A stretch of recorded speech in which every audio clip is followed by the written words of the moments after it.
Hi, I'm Evan from Broad & Taylor, and today we're going to be discussing our folding proofer. If you're watching this video, then you've probably purchased one or are thinking about purchasing one, and we'd like to give you some tips and tricks to get the most out of the proofer. The first question you might have is, what temperature should I be proofing my dough at? We recommend proofing between 78 to 82 degrees, but that may vary depending on the dough you're using. Setting the proofer is extremely easy. Simply make sure it's in proofer mode and then use the plus or minus buttons to set it to the desired temperature.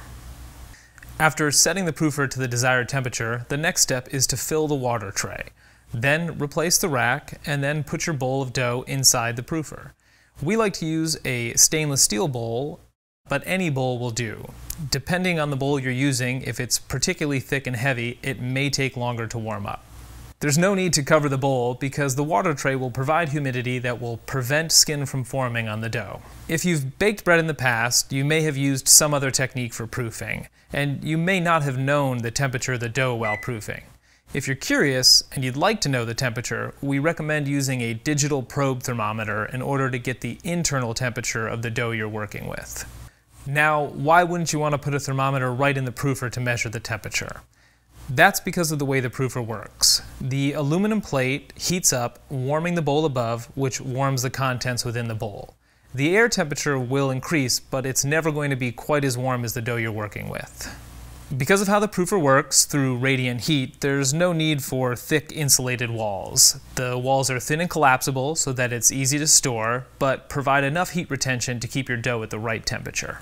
However, if you're in a particularly dry climate or you've got a long fermentation, you may want to lightly cover the bowl in order to help prevent a skin from forming. Covering the dough will have another effect. It will also increase the temperature by a few degrees, and this can be useful in a number of situations.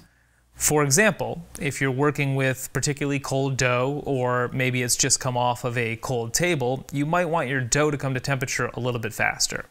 Covering it lightly with plastic or even a sheet of aluminum foil will help increase the temperature and speed up the fermentation process. If you're using this technique to bring your dough to temperature a little bit quicker, just remember to take that cover off maybe 20 to 30 minutes in so the dough doesn't overheat.